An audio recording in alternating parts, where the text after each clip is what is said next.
explain some of the things which you may not have understood in previous lectures. In my first two introductions of Professor Cohn, I said that you all came to listen to him and not to me, and that his name and fame have preceded him here. Today's lecture is intended for a wider audience, or some of you may not have heard about Professor Cohn, so let me say that Professor Cohn is was the recipient of the Fields Prize in 1982, is a member, professor at the College de France at IHES, and visiting us now, the Landau lecturer for this year.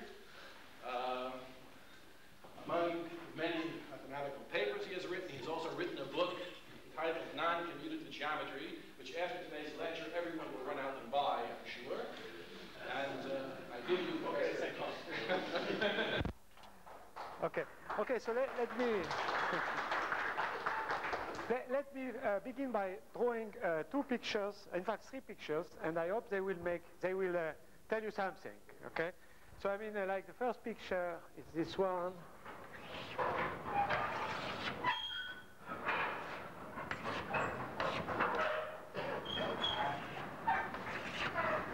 Okay, that's supposed to be some.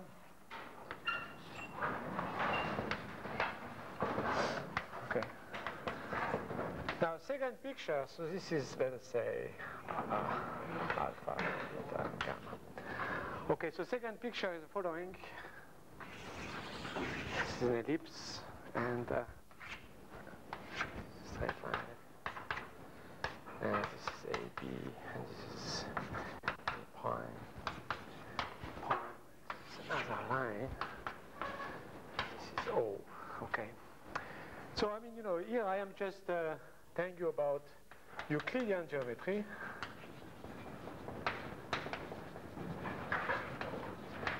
Okay, which, I mean, even though one is very familiar to it, I mean, it has some beautiful things in it. I just wrote down the picture for the theorem of Morley, which tells you that whichever triangle you start with, if you trisect each angle, so in 3 equal angles, I mean, you will get in the middle the equilateral triangle. Okay, I mean, this was proved by Frank Morley in 1899, and it is one of the few theorems that were not known to the Greeks.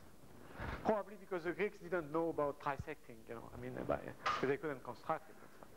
So here I have written a model for the Klein model for non-Euclidean geometry. And I mean, I remind you that when you give geometry in the sense of Hilbert, you give not only the set of points and the set of lines and so on, okay, I mean, abstractly, but you give the relation of congruence, which eventually allows you to define distances. So in the Klein model, the distance, for instance, between A and B here is given by the logarithm of the cross ratio of AB and A prime B prime. Okay, whereas this is an ellipse, and these points are the intersection of the line with the ellipse. And you also have to give the congruence between half lines, pairs of half lines meeting at a point, namely angles, and the angle between, for instance, this line alpha and this line beta is given by the same formula, namely it's given by the angle alpha beta is 1 over I times the log of the cross ratio of alpha beta and alpha prime beta prime, where these are the imaginary tangents to the ellipse from the point. Okay, so I mean, we are all very familiar with these models. Now somehow, okay, I mean, there is now, if you want, a very important paradigm of geometric space, and I mean, which is, if you want, the Riemann space.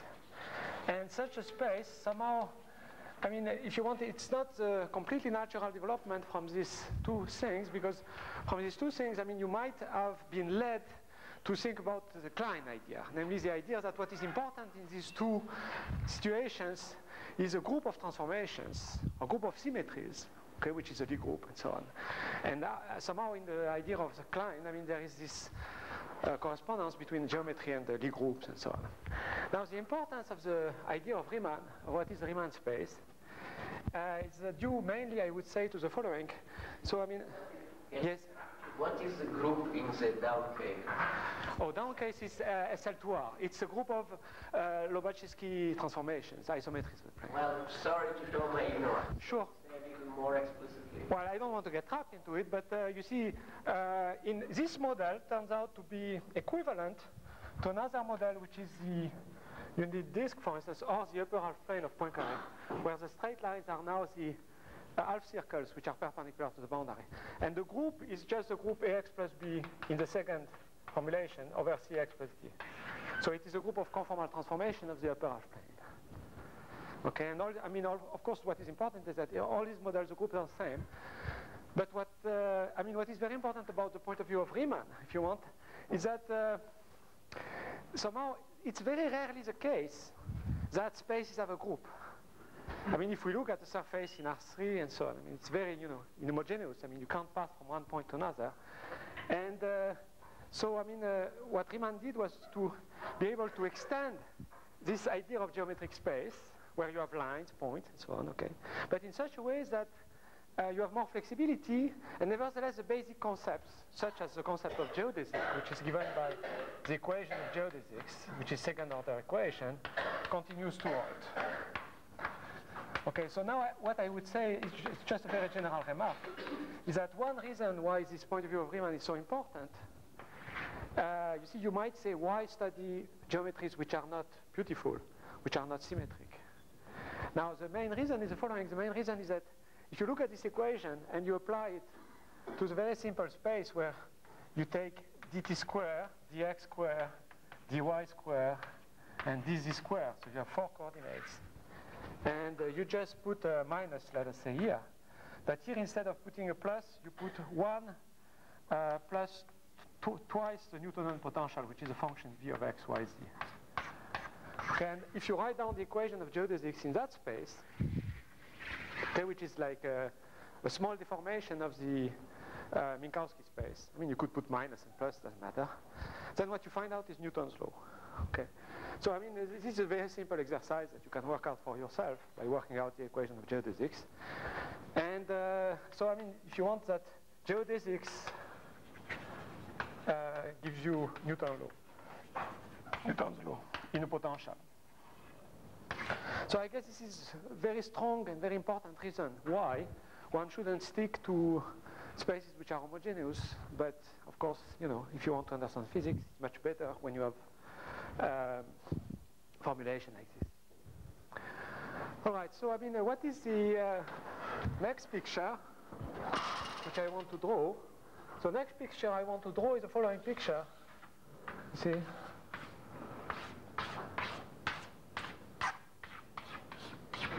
Okay, so I want to draw, if you want, equivalently picture of this. Okay, of differential equation, let us say dx equals theta dy. Okay. All right. So you see, I mean, so what is the basic idea of non-commutative geometry? It's an extremely simple idea. The idea is the following, that you see in all these examples, in particular in the first example, for instance, we know from algebraic geometry, from the considerations in algebraic geometry, that it is very fruitful not only to think in terms of a picture, but also to think in algebraic terms. And that there is a duality, if you want, in ordinary algebraic geometry, between a space, on the one hand, in which you think geometrically, and on the other hand, between an algebra, which of course you can think of as the algebra of coordinates on the space, but which has many other instances. So I mean, either you do geometric reasoning on the space, or you do algebraic reasoning on the algebra.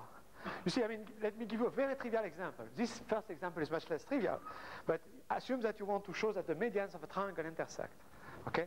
I mean, it is completely obvious algebraically because you just write the barycenter of the points, and it has obvious coordinates. And it's obvious that it extends to n dimensions in which you do not see. Now, if you would like to prove this by geometric means, you might have trouble when you go to higher dimensions because your mental picture will not be geometric. Okay, so it's typical of what happens. Now, the basic idea of non-commutative geometry, of course, this algebra of coordinates here is commutative. And the basic idea is the following, it's an extremely simple idea, is that you see when you deal with quotient spaces, so when you deal with a space which is a little bit difficult, namely because this space is naturally defined as a quotient. And in my first two lectures, I explained very carefully that there is a beautiful space, the space of Adel classes, which appears naturally as a quotient, but which is very difficult to comprehend, precisely because it's defined as a quotient. Now, the basic idea of non-commutative geometry is the following, is that the same dualities that you had between space and algebra will extend, and it will now cover quotient space, but the algebra will become non-commutative. So that the duality will be between quotient space and non-commutative algebra. And I have to give you the reason for that in a nutshell, in the simplest possible case. So let's take an example of a space which has 2 points A and B. Okay, I mean, it can hardly be simpler. Now, what I claim is the following. You see, we want to pass to the quotient. Namely, we want to identify A and B. Now, there are two ways to do that when we talk about the space in algebraic terms. Because what are the functions here? On the space of 2 points, there are just the value of the function at A and the value of the function at B. So there are two numbers. Okay? Now, the first way to identify the 2 points A and B is to declare that the function takes the same value at A and B. Okay? In other words, to impose the condition that f of A is equal to f of B. So this is the first way. I'll denote it by capital A. Now, the second way, which is, as we shall see, I mean, very much better behaved, is the following. Is to say, well, instead of collapsing things, namely of requiring that these two values are equal, what we shall do rather, we shall add more in the algebra of functions.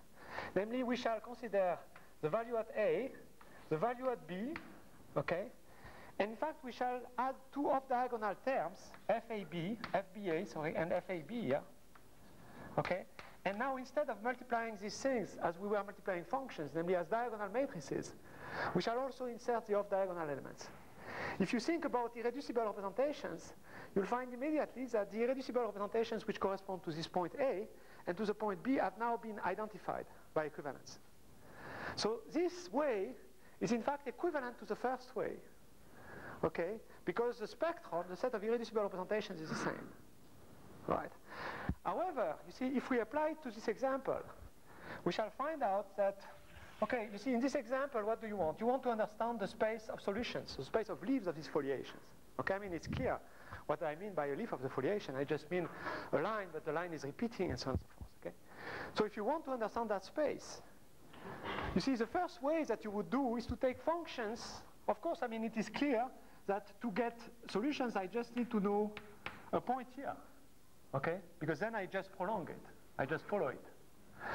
Now, however, what is true also is that because you prolong it, so you come here, and eventually you come back to another point, you see? So, I mean, you have many different points will give you the same element in the quotient. Okay, in fact, you can immediately see that if you start with the point x here, then of course the points x plus n theta, in particular the point x plus theta and so on, all will give the same solution. Okay, so at first, of course, if you naively try the point of view A, you'll get absolutely nowhere, because even from the measurable function point of view, there are no interesting function which is constant on the orbits, just by trivial ergodicity here, when theta is irrational. So in B, what condition is it on the matrix? Is the flying values are equal? No. You see, if you know representation theory of 2 by 2 matrices, so here you will get 2 by 2 matrices over complex numbers. But it's a theorem that 2 by 2 complex matrices have only one irreducible representation. You see? So to the point A, you could very easily associate an irreducible representation, to the point B also, but because there is only one, they turn out to be identical. And this is the way the points are identified. But in this picture, what is the space of two, what is the algebra of 2 points, two distinct points? The diagonal. Okay? The diagonal. What you have to think mentally is that you have these 2 points, and instead of forcing them to be equal, you have added arrows which identifies them. Okay? Which is much more natural. Okay? Okay, so now let's work out the algebra in this case. It's extremely simple to work it out, because if you consider what will replace these 2 by 2 matrices, it will just be now matrices, but they will not be indexed by a pair of points. They will be indexed by an x, yeah? Okay, and in fact they will be matrices f, x, y, so indexed by a pair of points, where x and y are on the same orbit of this transformation. Okay? Now, they will multiply exactly as matrices. There is no difference. And I just have to give you two generators of this algebra, because there are two obvious matrices which generate it as an algebra, and they are the following. The first one is a matrix which is diagonal, like here, where fxy is equal to 0 if x is different from y, and fxx is equal to the exponential of 2 pi ix. Okay, this is my first matrix, and I will call it capital U. Okay, there is another one, matrix, which is a matrix which is such that fxx plus theta is equal to 1, and fxy is equal to 0 otherwise. Okay, I mean, you check that there are matrices. This matrix is like an off-diagonal matrix, which is like a top, which has the one of the diagonal, and this one is the diagonal matrix. Okay, and what do you find out? You find out that this quotient space has an algebra, so this one I will call it V. Okay, and what you find out is that every such matrix can be written as a power series, if you want, sigma of A and M, U to the power n, V to the power m, where the A's are complex numbers, because they generate, all right? The sum is going over n and m, which are now relative integers. They are not necessarily positive, because, of course, they are invertible matrices by construction. Okay, you have U inverse and V inverse. And what are the algebraic rules for this algebra? Well, you just, in order to know how to add, it's obvious, because you just add the coefficients A and M. So you just have to know how to multiply. Now, when you multiply two such objects, you will have an expressions like U, V, U square, V cube, for instance. Okay, and what you will have to be able to do is to pass the U through the V so that you know how to work out. Okay? Now, if you compute from these matrices what they satisfy, you will immediately check that they fulfill the following rule, that VU is equal to exponential of 2 pi I theta times UV. Okay? All right. And now let me write my first definition. So, you see, I will define an object which is called non-commutative torus, which is sorry? This is a V, this is a U, this is a U, and this is a V. Okay? All right, so I mean, this is a rule. It's very easy to see.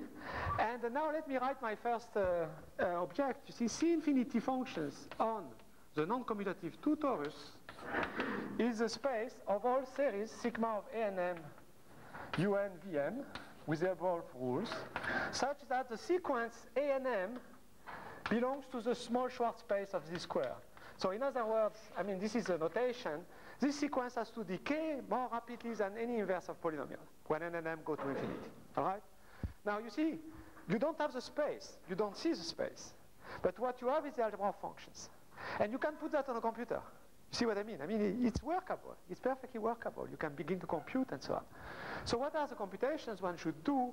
So this is, if you want, an implicit definition of an object, which we shall learn how to get familiar with, just by its algebra of functions. Of course, the algebra of functions is not commutative.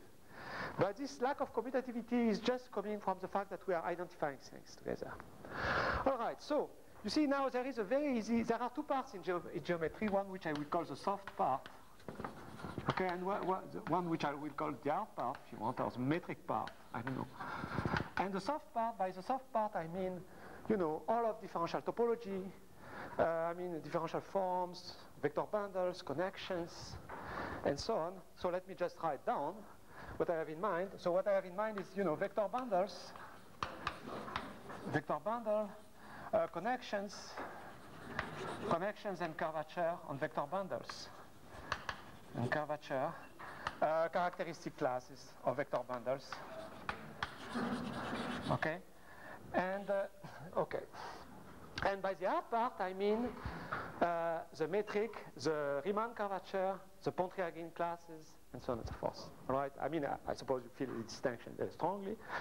Now, what is a vector bundle when we are not supposed to have the space, but we are only supposed to have the algebra of smooth functions? I mean, there is a well-known theorem of Serre and Swan, which tells us that if you have a vector bundle E over some manifold M, there is a beautifully associated finite module, which is the smooth sections of this vector bundle over the manifold. So there is a trade-off for the mental picture, which is geometric, a family of vector space is parameterized by M, to an algebraic formulation where what you have is a module over smooth functions, which is finitely generated and which has this beautiful property of being almost free, in the sense that if you add a suitable other module to it, it will become free. This is what is called projective. Okay. Now let's try this notion here. And this is where the geometric picture pays off. What you find out very, very quickly is that each time you have a transversal to the foliation, you can assign to it a vector bundle over the corresponding algebra, and I will just describe to you one of them. So I will describe, so of course it will be a finite projective module, but in order for this to make sense, I have to give you a non-trivial example. So the non-trivial example is the following. What will be the module epsilon of sections? It will just be the ordinary Schwartz space of functions on the real line which have rapid decay as well as all their derivatives. Okay, you know very well this Schwartz space functions. Now, this space I claim turns out to be a module over the algebra of smooth functions of the non-commutative torus. Okay?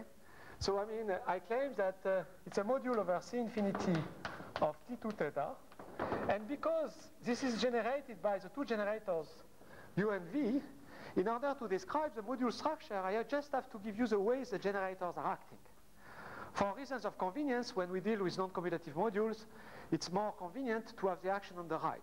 Okay? Now, there is non-commutativity everywhere, so you have to be careful. You have to be able to distinguish between your left and your right. Okay? This is the main point. All right, so I just have to tell you what I mean by xi times u and xi times v. Now, xi is a Schwartz function on the line. Okay, so I have to get another Schwartz function. And xi times u of x will simply be the exponential of 2 pi I x times xi of x. And xi v of x will just be xi of x minus theta. Okay, now if you think just a few seconds, you will verify that the rule of the presentation of the algebra, namely the rule of commutation of u and v, you have to be careful because you're acting on the right, is actually fulfilled. Okay? But what is really non-trivial is that you get a finitely generated module, it's not trivial at all, and that it is projective. So this is, if you want, the first starting point, that in doing that, okay, this gives this epsilon is finitely generated and projective. Okay, and you see, if it is finitely generated and projective, you can immediately ask the sort of question you would ask in ordinary geometry. You can ask, what is its dimension? All right? Now, if you would define the dimension as being the number of generators, this would be wrong. Because, you see, what can happen is that you have a module and you try to generate it, you get a certain integer, but then if you try to generate the direct sum of epsilon plus epsilon many times, n times, okay, I mean, it could be that the number of generators that you can find to generate this is smaller than n times the number of generators you had for the original one. So the obvious definition of dimension is the limit, when n goes to infinity, of the number of generators of this quantity here, divided by n, of course. Okay? So you compute the dimension of this module that I just explained. Of course, theta is an irrational number here. Okay? And you compute the dimension, and what do you find? So here I just wrote down what is dimension. So you compute the dimension, and you find the number theta. So you find that the dimension is irrational. Okay, the dimension of this module is irrational. It's not something you can picture in an obvious way as being, you know, with them. Okay, so now where things really got started is the following, that here, you see, because you get irrational number, you might think that you are in a completely irrational situation, which is very, very different from what you would think of, namely an ordinary torus. I mean, at first, you know, you would think about this object as being some sort of ordinary torus. Okay, so now you go, and what do you find out? Well, you find out that, you see, there is, on this non-commutative torus, there are two vector fields, namely derivations, when you think about algebraically, which are fairly obvious, and which are given by the first derivative is delta 1 of u is equal to 2 pi I times u, and delta 1 of v is equal to 0. Okay, so I hope it's clear because it's a derivation, then I can differentiate any power series just by applying the chain rule, okay? And the second derivation is delta 2, satisfying delta 2 of u equals 0, and delta 2 of v is equal to 2 pi I v. Okay, so you check that there are derivations, uniquely defined, and you check, of course, that delta 1, delta 2 is equal to delta 2, delta 1. So, I mean, mentally, what does it mean? It means that you really have the analog of these two vector fields which are commuting, which you have on the ordinary torus. Okay, in particular, you see the notion of connection for a vector bundle is an obvious one, because you just need to give the covariant differentials, which are adapted to these two vector fields. So these covariant differentials should be del 1 and del 2 if you want, and they should satisfy which rule? Well, they should satisfy that del 1 of a section times a function is equal to del 1 of the section times the function plus the section times the derivative of the function. And similarly, of course, for the other one. Okay? All right, so then you can try to find a connection on this vector bundle. Okay? And you find very quickly that there is an obvious connection. Namely, you see, what you have to be able to have is that you have to have some operation on psi, which when you apply to psi u, will introduce the derivative. Okay? So that operation del 1 is obvious. It is del 1 of psi equals psi prime of x, equals the ordinary derivative. Okay? Do I need a 2 pi I? No. And the second one is del 2 of psi. You see, for the second operator, you have translation.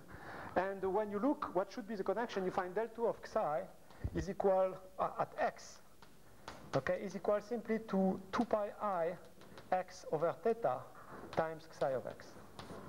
Okay, I mean, this is a very trivial fact. You can check that it satisfies the rules for connection. Now, what is the point here? The point is that now when you compute the curvature, namely del 1, del 2 minus del 2, del 1, you get a constant. This constant is obviously 2 pi I over theta. So the curvature will give you 2 pi I over theta. But then a miracle happens, which is that when you take the integral curvature, like in the Gauss-Bonnet theorem, you have to multiply the dimension of the vector bundle by the constant curvature. And the theta cancels off. And what you get is an integer multiple of 2 pi I. Okay? So what you find out is that even though things look fairly irrational at first sight, in fact, there is a fundamental integrality which is built in. Okay. So there is a fundamental integrality which is built in. All right. Okay, so this is just one example, of course. And, oh no, I should continue here. Okay, this is just one example. And in that example, you can understand things very simply just by the fact that everything is, if you want, extremely concrete, that you have these derivations, which are like vector fields and so on. In general, of course, you cannot expect to have derivations. The derivation is a very commutative idea. And it turns out that what replaces the Durham theory of differential forms and Durham currents, of currents, if you want, and the Durham complex, and so on and so forth, is something which I want to explain in 2 lines, which is called cyclic cohomology, but which, in order to explain, you just have to give one small lemma. So this is cyclic cohomology. It is a theory, if you want, which allows you to do all the computations that you do in Durham theory of the Chern-Weil theory of characteristic classes of vector bundles and so on, but never using commutativity of coordinates. Okay? Now, if you want to understand that theory, you know, there are spectral sequences, I mean, bicomplex, and so on and so forth. But you don't need that. You just need to prove a little exercise, which I will write. Okay? So I advise you to do it by yourself without looking to any book. So the exercise is the following. Prove the following lemma. Okay? And the lemma is the following. So let A be an algebra. It doesn't need to be commutative. It shouldn't be commutative. And let us say over complex numbers, over C. Okay? Now let us take on A something which is slightly more general than a trace, which I will call, okay, I mean, which is a trilinear form, tau of A0, A1, A2. Okay, so it's a trilinear form on A. It has values in complex numbers. So this is a complex number. If you want to think concretely about an example, take A to be smooth functions on a surface. The surface is embedded in R3, for instance. Okay? And take tau of A0, A1, A2 to be the integral over sigma of A0 dA1 wedge dA2. Okay? Which, if A0, A1, A2 are real, is just the volume of the inside of the embedding of the surface in R3 that you obtain from these three coordinates. Okay? So just think about this quantity. Now this quantity has the following property. So it's a complex number, it's trilinear, and it satisfies the following two conditions. The first condition is cyclicity, which is the origin of the name. So tau of A1, A2, A0 is equal to tau of A0, A1, A2. And the second condition is almost like being a trace. You see, if it were a trace, you would write tau of AB is equal to tau of BA. But now you have more than one term. So you have to put this in all places you can put it. So what you do is you write tau of A0, A1, A2, A3, minus tau of A0, A1, A2, A3, plus tau of A0, A1, A2, A3, and minus tau of A3, A0, A1, A2. So assume that this vanishes. Okay? Then the conclusion, which I really urge you to prove by yourself, is that if you consider the functional tau of E, namely you restrict tau diagonally to idempotence, okay, where E is an element of the algebra which is satisfying E square equals E, then you get a homotopy invariant. Namely, what you get is that if I have a family E sub t of idempotence, okay, tau of E sub t, E sub t, E sub t is constant. So d by dt of tau of E sub t, E sub t, E sub t is equal to 0. Okay? So I really urge you to prove that. I can give you a small hint if you want, which is that when you deform idempotence, because the deformation is isospectral, you can write something like a Lax equation. Namely, you can write d by dt of E sub t is equal to something xt commutator with et. And then you can play around algebraically with the two conditions, the hypothesis and the functional, and you can prove that it is constant. So you see, this functional does not depend on where you are in a connected component among projections. And it is well known from a general nonsense on K-theory that then it will define an invariant of K-theory. Okay, in other words, that tau of E will only depend upon the so-called K-theory class defined by the projection E. Okay?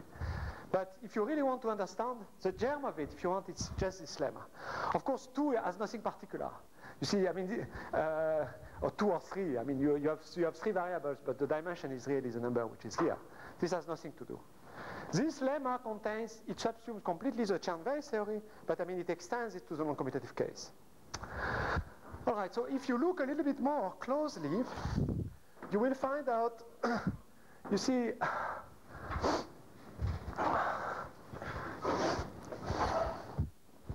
that, okay, I mean, starting from there, you really have the complete replacement, as I said, for, you know, the soft part of differential topology, namely the Walder-Ram theory, the whole characteristic class theory. Now, let us see if this is really powerful, so let me give you a very non-trivial example now. What I have given you is a very trivial, or relatively trivial example, so it comes in the quantum Hall effect and so on, but let me give you a very non-trivial example.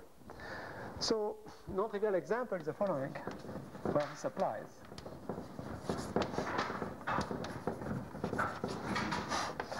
Okay, so I mean, to get a really non-trivial example, what we get is a truly non-trivial example of algebra, where, if you want, the algebra precedes the space somehow. Okay, and this algebra is the following. You see, imagine that you start with a manifold M, okay, and this manifold is not at all simply connected. So pi1 of M is a group gamma, and let us say gamma is highly non-trivial. There is no reason to assume gamma is abelian. Okay, then the algebra I will consider is just the algebra A, which is a group ring of gamma. So I presume that from the lemma you know what is the definition of what I will call a cyclic cocycle on an algebra. A cyclic cocycle will be a multilinear form which will be both cyclic, okay, where cyclic will of course depend on which n you have, and when n is odd you put a -1 in front of the formula because the cyclic permutation is odd, and where you have a condition like this, okay. Now the main lemma is the following, is that if you take C of G1, G2, Gn, which is a group cocycle, okay, then the following formula defines a cyclic cocycle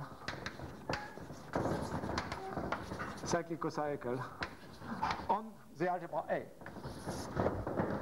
Okay, and the formula is the following: tau.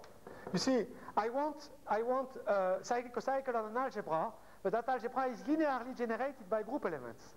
So I only need to use a multilinear form on group elements. So tau of G0 up to Gn is equal to 0 if the product G0 up to Gn is different from the unit of the group. And observe that this condition is cyclic. Okay? And it's equal to C of G1 up to Gn if the product G0 up to Gn is equal to 1. Okay, so that lemma is very easy to prove. Now what does it imply? It implies that you have a natural homotopy invariant when you consider, I mean there is a little technicality here, but essentially it is what I am saying. So you see, if you consider a manifold M now, you consider the universal cover of the manifold, M tilde, okay, and you consider essentially the signature of the covering M tilde, but equivalently taken with respect to the fundamental group gamma. What you find out is that this signature is not a number, it is a K-theory class. I mean, you can define it as a K-theory class. So in fact, it does belong, if you want, to the K-theory of this algebra A, but you have to tensor it by a very innocent ring of matrices. Okay? And now the theorem is the following. It's a theorem which I proved with Henri Moscovici. And what does it tell you? It tells you that if you pair this K-theory class, okay? So you see, it's very believable that the signature is a certain K-theory class. Because it's equivalent, you have to involve the group ring. So the theorem is that if you pair this signature of the manifold with the cyclic cocycle tau sub C associated with the group cocycle, well then you get exactly the higher signature of Novikov.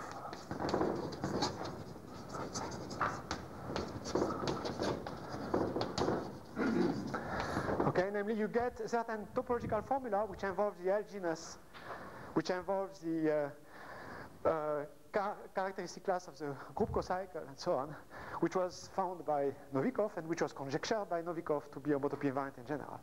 Now, thanks to this theorem, we could prove that this Novikov conjecture is true for Gromov hyperbolic groups.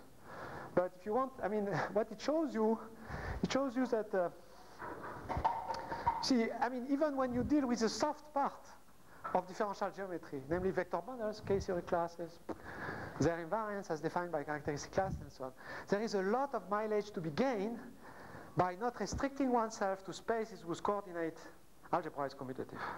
Okay? And there are plenty of such spaces. I mean, the number of such spaces is tremendous. Okay? All right, so, but now let me come to the non-soft part. Because after all, you know, this is where I was starting from, and I was starting from geometry. And in geometry, I mean, it's extremely important, of course, that you are not just saying I have a smooth manifold, but that you are really measuring distances, and so on and so forth. All right. Now, what was absolutely instrumental in developing, if you want, in extending the geometry in the case of Riemann, you know, from this case to the general case, in fact, when you look at the Riemann space, it has two characteristics. It is a manifold, and it has a line element, ds, which is a line element. Okay? Now I presume we all believe that we understand what it is to be a manifold and what it is to be an infinitesimal line element. Okay? Now I claim that when you want to go to the non-commutative case, you have to rethink about these two notions, as obvious as they seem to be. And you have to completely pose a question again. All right? So you see, I will do it in any order, doesn't matter. But I will talk about, because it's the most entertaining, I will talk about the infinitesimal line element first.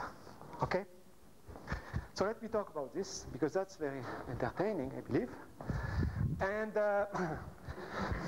you see, underlying somehow the possibility to generalize geometry, as in the Riemann case, there was, of course, a calculus which was available. Okay? And I mean, you know, without the calculus, it would have been unable to write down, for instance, the equation of geodesics. And then, okay, I mean, one would not have gone any distance. Now, let me ask a very naive question that I remember a long time ago I found in some book about non-standard analysis. Okay, and the question was the following. So you have some target, okay, and you are playing some game, okay, and the game is to throw some darts at the target, okay, and what you ask is the following. You ask the following very naive question. See, you ask, what is the probability,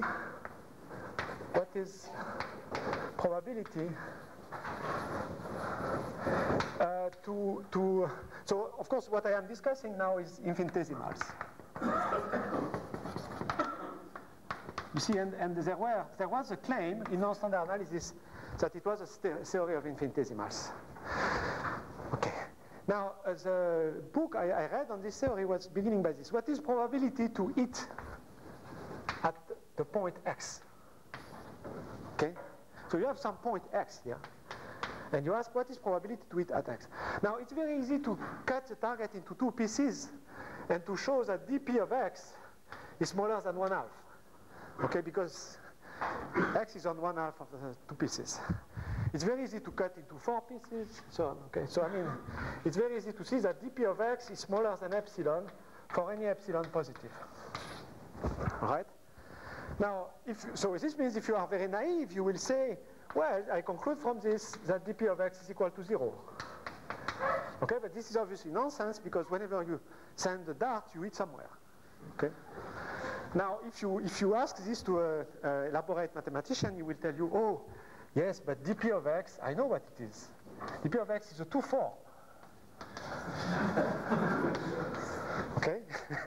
Or he will tell you dp of x is a measure, okay, and so on.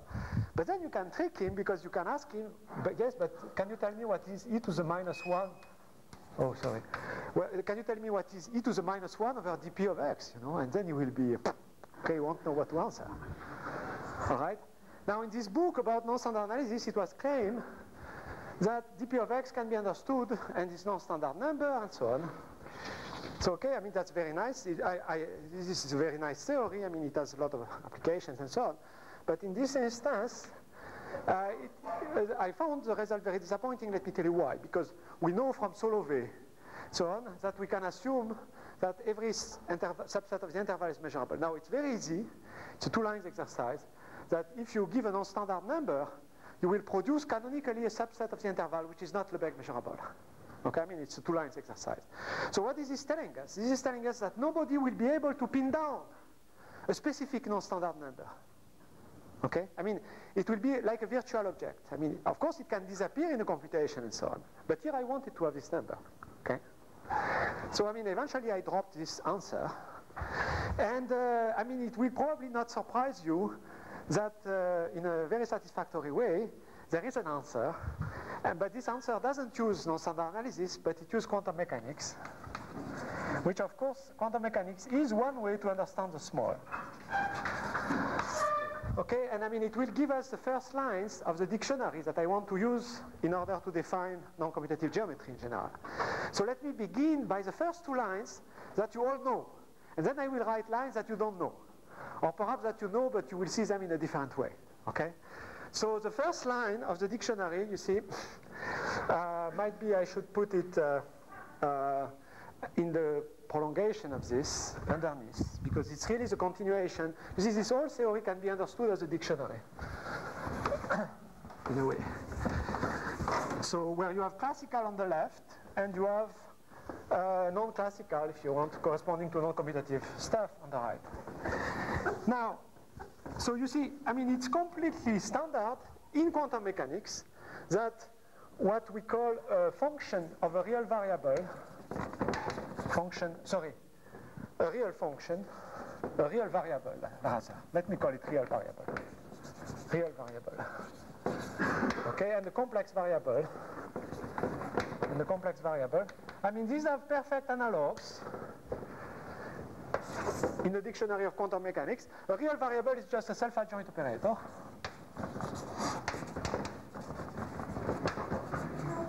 And a complex variable is just an operator, not necessarily self-adjoint.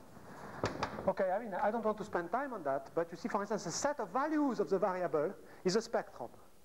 It's real when the operator is self-adjoint. If the operator is self-adjoint, you can compose it with any Borel functions. That's an amazing fact. That's a fact that, okay. Now, complex variable, when you have a complex variable, you can only act on it by holomorphic functions, which is the essence of complex variables theory, and so on and so forth. Okay, I don't want to talk about this. This is all clear from quantum mechanics. You know, in quantum mechanics, something which is an observable real quantity is transformed into an operator. So this is completely standard dictionary.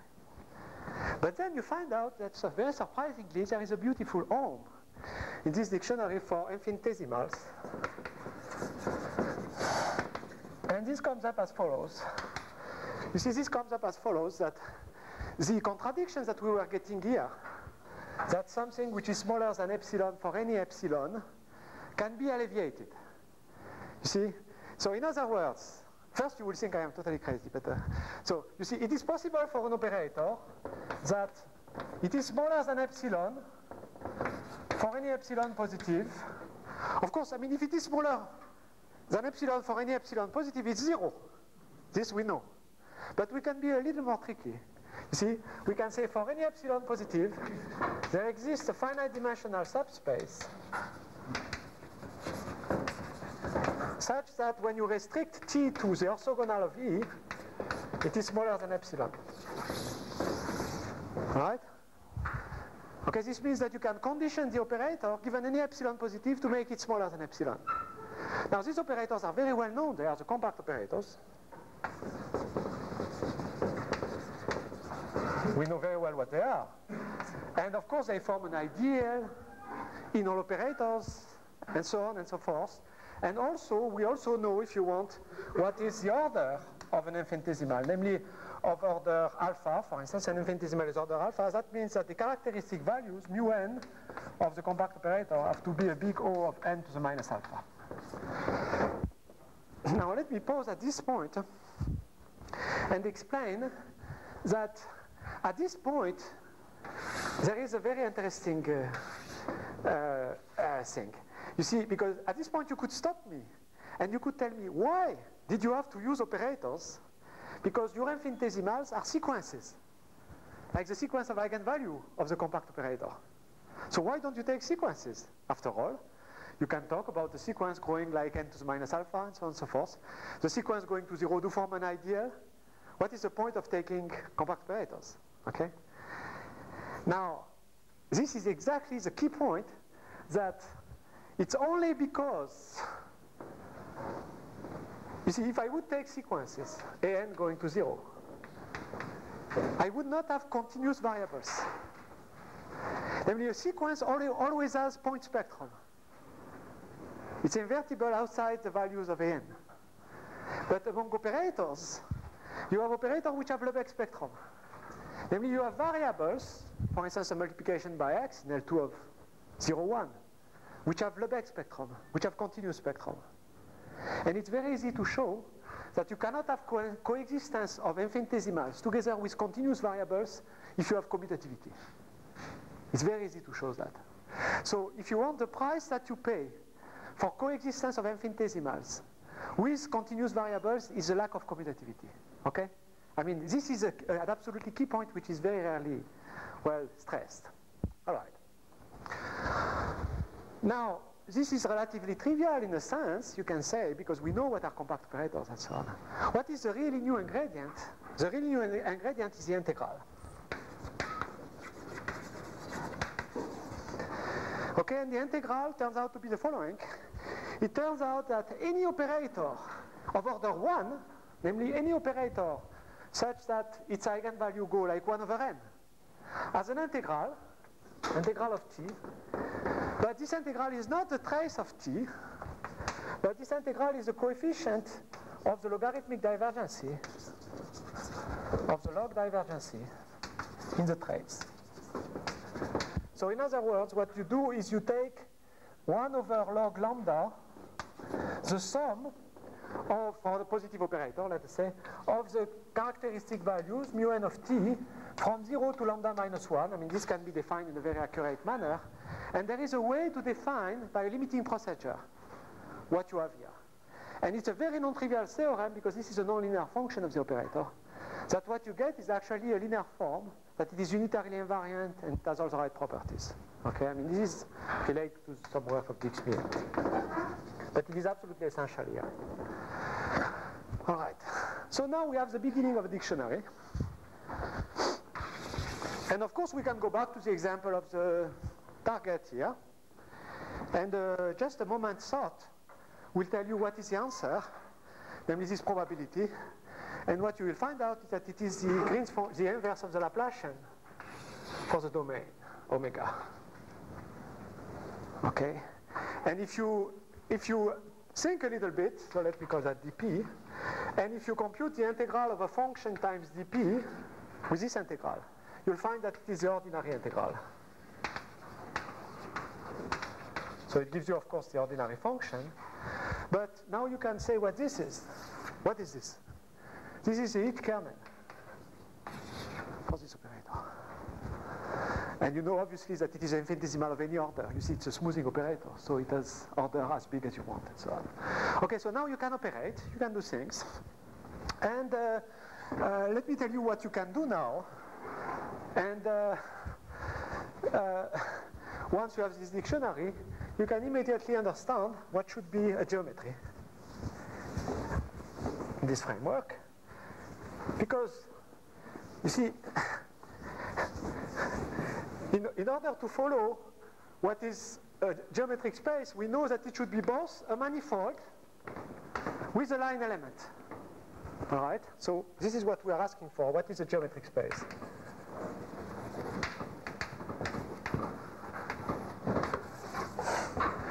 So we have to ask two abstract questions. What is a manifold? And what will be the line element?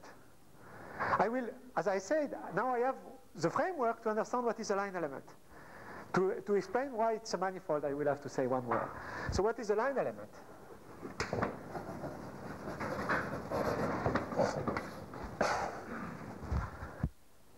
Now, you see, instead of looking for the line element as being a ds, which is written in local coordinates, such that ds square is g mu dx nu, and so on and so forth, okay? We know that the line element should belong to our dictionary of quantum mechanics and so on. So it should be a compact operator for a given manifold, okay? And it should allow us to measure distances, right? It should allow us, in particular, when we start with the Riemann manifold, to recover the geodesic distance between 2 points, okay?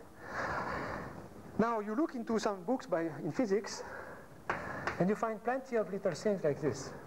What I have in mind, you know, is this things, I mean, okay, I mean, these physicists have these drawings, okay, which are called Feynman diagrams.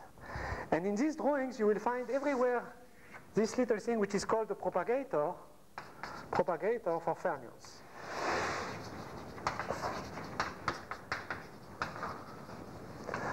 Okay, so if you look at this, see, this looks very much like ds, because these 2 points are very close. Okay, I mean, this looks like measuring distances. Now that's exactly the answer, it turns out. Turns out that the answer, the line element, is what physicists call the propagator for fermions, and in mathematics terms, this is the inverse of the so-called Dirac operator.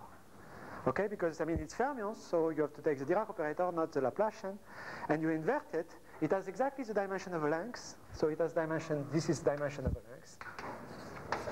Okay, and it is in Hilbert space. What is the Hilbert space? It's the Hilbert space of spinors, H. And now it turns out that there is an amazing coincidence, namely that the fact that it's a manifold is also characterized by the same Hilbert space. Why is that true? This is true because of the work of Sullivan and many other people in the 70s, in which the problem was the following. The problem was to understand what is a manifold in a given homotopy type of simplicial complex. Now, if you ask what is a manifold, you will find out that the space has to satisfy Poincare duality in ordinary homology. I mean, this is very trivial. Now, you could start with a space satisfying, say, simply connected, satisfying Poincare duality in ordinary homology. Is it possible to make it a manifold? It's not always true. What you find out is that it always has a normal bundle when you embed it in Rn. This is called the Spivak normal bundle. But the whole problem is to enhance the structure of this normal bundle to make it into a PL bundle. Okay? And the abstraction for that is exactly the abstraction that it shouldn't only be a manifold, if you want, a Poincare duality space in ordinary homology, but it should be a Poincare duality space in K homology. Okay?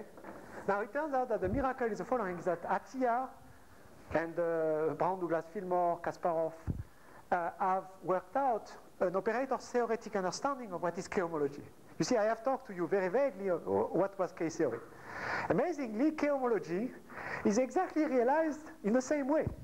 Namely, we have an abstract algebra, which is our space, the coordinate algebra. And to say that it has a fundamental class in K homology is exactly saying that it is represented in Hilbert space and that it has a Dirac operator. Namely, this inverse of this element here. So what you find out is that the two hypotheses of Riemann, namely the fact that you have a manifold and the fact that there is a line element, in fact they are in conjunction, and they drive you automatically to what is the definition of what I call a non-commutative geometric space, which is a triple of an algebra, the algebra of coordinates. That algebra is not abstract, it's realized in Hilbert space, and we have our operator D, okay, which is both explaining from its homotopy class what is the K homology fundamental class, and from its size, namely from its inverse, what is the infinitesimal line element. Now, how do you measure distances? There is a formula. Formula is very simple, but instead of measuring distances by putting arcs in the space, which is a very commutative way, what you do, you measure distances by measuring the phase shift of functions. Namely the formula, let me write the formula. You see the distance, so here, remember the formula that we have in the Riemann space, that the distance is the infimum of the integral of ds from a to b, from x to y, okay? Remember this formula. This is the usual formula. Now in the non-commutative case, or if you want in this operator theoretic thing, what you find that the distance between 2 points, now a point is interpreted of course as a character, but it could be a state on the algebra. That's given by supremum, not by an infimum, and by supremum of a of x minus a of y, absolute value, where the condition is that, remember that an infinitesimal cannot commute with a continuous coordinate, so we control it by the supremum norm of this to be less than 1. You check in 2 lines that if you take a Riemannian manifold, it gives you the ordinary geodesic distance. That's very easy to check, but it gives you the general thing. Now, what can we do that we cannot do in the ordinary case? Okay? What you can do very easily, for instance, is compute the volume. The volume is just the integral of the line element to the right power. This is very easy to see. This is like the Weil theorem. Okay? But one thing you can first begin to see is that now you can ask crazy questions. And typically you can ask the following question: what is the area, for instance, of a 4-manifold? What is the 2-dimensional area of a 4-manifold? Okay? Namely, you can ask what is integral of ds squared on a 4-manifold. Okay, can somebody guess the answer? So you see, you have a 4-manifold, and I ask what is this area? Now this should have dimension of a length square. Okay, so if I want to normalize it, I should divide it by a length square. This should give you the answer. It turns out to be exactly the Einstein action. Namely the integral of the scalar curvature square root of gd4x over the 4-manifold. Okay? So, okay, I mean, one can begin to see a number of things. Now, let me just, well, unfortunately, I don't have much.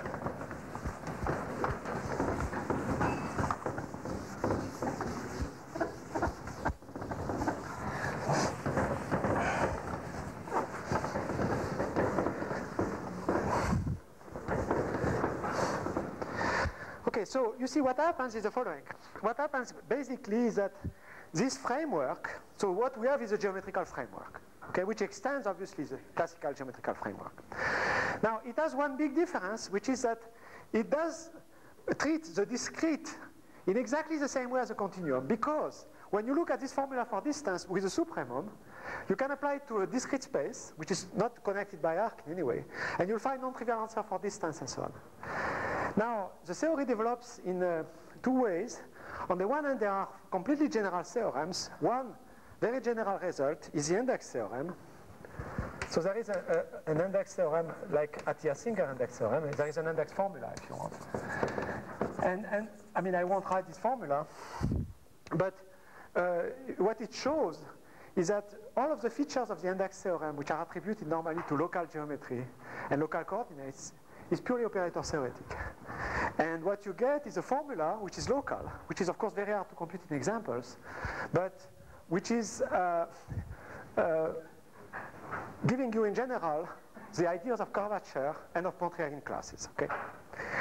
But let me rather than doing that, let me just explain in a few words one thing which you see which this framework does. Okay, somehow without this framework you are a prisoner of the Riemann paradigm of a space. Okay? So let's look at what information we have about space-time from physics simply by looking at all the information given by the Lagrangian. You see, I mean, if one was to transmit the laws of physics to some other planet or something, the best way to do it would be to transmit a Lagrangian. This Lagrangian is what? It is the Einstein Lagrangian, okay, which is the integral of the curvature. Square root of GD for x. And you have another Lagrangian, which is a sum of 5 terms.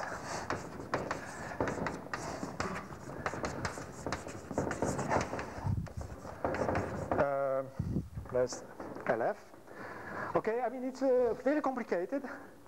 But basically, what it is just the transformation of the Maxwell-Dirac Lagrangian by the experimental results. Now, if you look, you don't have to know the details of this Lagrangian to look at its symmetry group. What is the symmetry group of this Lagrangian? You see, the symmetry group of the Einstein Lagrangian is diffeomorphisms of some space-time manifold. The symmetry group of the standard model is what is called the gauge group of transformation, which is just maps from the manifold M to a group which turns out experimentally to be U1 cross SU2 cross SU3. All right? So you have these two symmetry groups. What is the total symmetry group? It is not the product, because when you act by diffeomorphism, you shuffle a gauge transformation. So what it is semi-direct product. Semi-direct. Okay? Now, if you really want to understand this Lagrangian in a better way, the obvious question to ask, you see, I mean, somebody would say, well, we have the symmetry group. Now, it would be very lovely if that symmetry group was a diffeomorphism group of a single space, because then it would be pure gravity, and we would really have a chance to understand things. Okay? Now, however, there is a theorem of John Mather and Thurston and so on, which tells you that any manifold that you take, group of diffeomorphism is simple. So it cannot be a semi-direct product. Okay? However, we can continue the dictionary. And if you take a non-commutative space, it's obvious that diff, what is diff? Diff is just automorphism of the algebra of coordinates. I mean, you know, it's a very easy exercise that if you take an automorphism of the algebra of smooth functions on a manifold, it will correspond to shuffling the point by diffeomorphisms. Okay? But now there is something very special about non-commutative algebra, which is that automorphisms of a non-commutative algebra contains a normal subgroup, which is called the group of inner automorphisms. And it's normal. Okay? Now the first observation is that there is one and only one non-commutative space, so that its automorphism group is exactly identical to the group of symmetries of physics. And moreover, the vocabulary agrees. That means the internal automorphism coincides with what physicists call internal symmetries. Okay? This is the first point. Now the second point is that this algebra A turns out to be a tensor product, essentially, okay, by a finite dimensional algebra. And the second point is that for this algebra, there is a corresponding geometry. Namely, there is a small Hilbert space, finite dimensional, and an operator which is called the Yukawa coupling matrix in physics, which satisfies all the right conditions to define the metric. This is the second point. The third point is that exactly as automorphisms are foliated by inner classes of automorphisms, metrics are foliated by inner deformations of metrics in the non-commutative sense. And when you look at inner deformations of metrics, you find all the gauge bosons of the standard model, including the Higgs boson, appearing completely naturally. Okay? So what you find out is that the gauge boson together with the metric field, if you want, form uniquely the metric on the full space. Okay? Now the main observation, in fact, on which I will end, is the following. So you see, I think these results are very robust because they do not depend very much on, I am finishing. Okay, so now you see, now you can ask, okay, that's all very nice, but why don't you produce for us this Lagrangian? You see, or rather this action function. How will you produce it? Okay, and it turns out that it arises like this, extremely simply. It turns out that there is a fantastically simple formula which produces it, which is what? Which is just the number of eigenvalues of the line element ds, which are bigger than some length L. If you count this, okay, and if you look at the smooth part of it, so you truncate the fluctuating part, okay, and you compute it, you'll find exactly these terms appearing, plus terms which are suppressed by inverse powers of mass square. Which means that to an extremely good approximation, the Lagrangian of physics is in fact given by counting how many eigenvalues you have for the line element, this operator, which are bigger than given length, L. Okay, so I mean, see, I mean, this I think, and there were many things which had to be right. I mean, there was no reason a priori that you would get all these terms with the correct sign. I will just finish by a story. The correct sign about the Einstein action and so on. So I just want to finish by a story which is almost a joke. So I found myself one day, after doing this computation, stuck in the country without books. And as often happens, I got nervous about the sign. The sign in the Einstein action, you know, because there are books where there are mistakes and so on, and I have no books, and I was getting hysterical about this.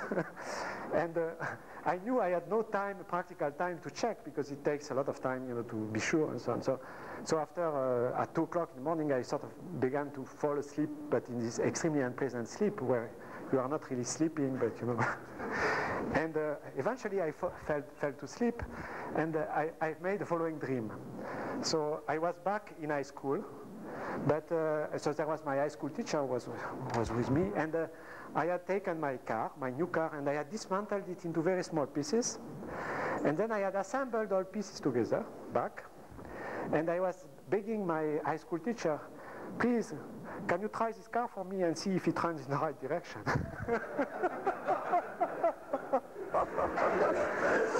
And I was awakened when the teacher told me, yes, it goes in the right direction, but not very fast.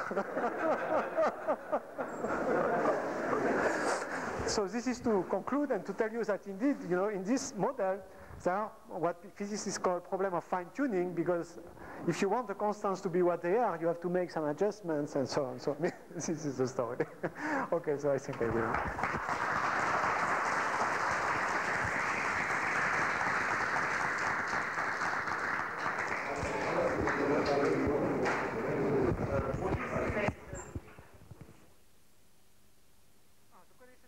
Is very important. You see, the first 2 lectures we are giving a fundamental example of non-commutative space, which appears specific. You see what I mean?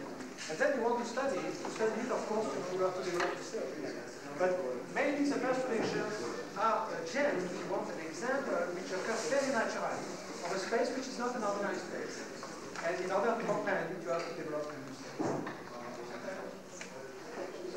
Yes? The model notion of trains. Yes. Sure. Oh yes. No, of course. You see, I mean, this was my intended second talk, because I wrote a paper with Alain and so on. But this is a very long story and different story from this, in the sense that you see, I mean, behind this, of course, there is a whole theory especially at the measure theory level. So when you look at the theory at the measure theory level, you find that there is classification between type 1, type 2, and type 3. Foliation, like the foliation of molecular foliation, is very simple because it's type 2. But most foliations are type 3. Now it turns out that when you want to analyze that, even from the differential geometric, non-commutative geometry point of view, you have to go back to the type 2 situation, and this is done by looking at the frame bundle, the space of all matrix, and so on. And I mean, if you want, what we found with which appeared in communication human physics and so on, is that in fact, in the non-commutative framework, the 2 points of view of Klein and Riemann sort of rejoin. And they rejoin because for every n, there is a universal Prof algebra. So it's like a Lie group but infinite dimensional, okay, which governs n-dimensional geometry. And it's related to the frame bundle and so on. It's like the algebra of formal vector field. Another thing, I mean, which I didn't mention, which I wanted to mention in my second talk, okay, is precisely the relation with renormalization. Because, you see, the main criticism to my presentation of standard model and so on is that I didn't address the problem of renormalization. Now, it turns out that a German physicist by the name of Dirk Kreimer has found a relation between renormalization and Prof algebras, which exactly fits with non-commutative geometry.